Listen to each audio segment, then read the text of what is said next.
Right, Neil, what brought you your interest in cricket in the first place? I've always been interested in cricket, and at school I always wanted to play for the school team. However, a school soon discovered it was far better to be a good scorer than a very poor player, and there it has gone on. How long have you been a scorer, in fact?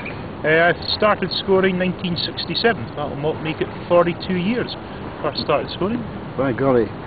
Now, scoring is quite a difficult thing. You've got your book in front of you, and your book is certainly more complicated than the kind of book that I used to score in. Tell us about it a wee bit. Yeah, it's a linear scoring mechanism, and in fact it was invented by an Australian called Fergie at the turn of the 20th century. In later years it was adapted by Bill Frindle, and this is in fact the Bill Frindle scorebook. Bill, who tragically died just a few months ago of Legionnaire's disease. So every year I buy a Bill Frindle scorebook, and it is that book that we do use for the Scotland games. Not just myself, but other scorers who do represent their country by scoring some of the games. Now, you seem to be able to answer any question under the sun from your scorebook almost instantly. How does that happen? Well, I think it's because it's a far better scoring method. If you look at traditional scorebook, it's far more prone to error and cannot give you the information that you do need.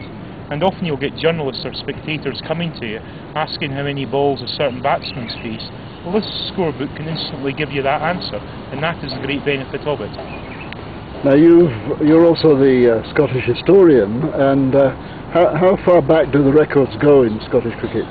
First ever representative game was in 1849, when the All England 11 came up to play in Edinburgh, and we have records of that game. The first time an 11-a-side match was done was in 1865, so our official records date from that time.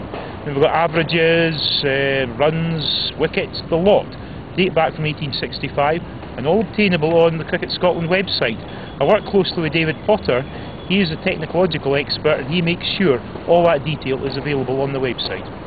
Now, you're well known for your fascinating facts that you produce from time to time. You're working on a new set of facts at the moment. What is it? Yeah, I got a challenge last night.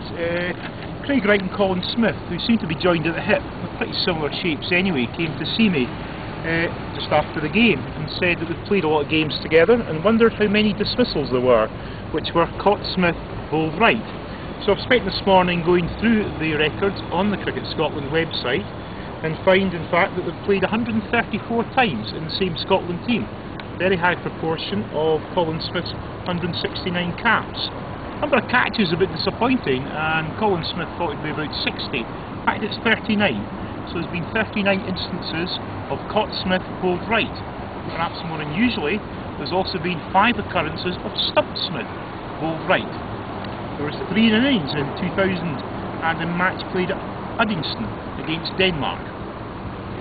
Now, there's a fascinating fact about you personally here, because you've recently passed a milestone in terms of your scoring for Scotland. Yes, Mike, you'll know that because you asked me to calculate it. I knew for ages that my 100th game scoring for Scotland had been a game at Lord's quite a few years ago, but I'd never really added it up before then. When you asked me to add it up, I spent one of the spare hours that we had in the room and calculated it. And the England game that we played at the end of last year was ultimately abandoned, with the 250th game that I've scored for Scotland. So I'm now up to 254 notches, and not even Craig Wright can claim that. Congratulations, and I hope there are many more to come. Are you?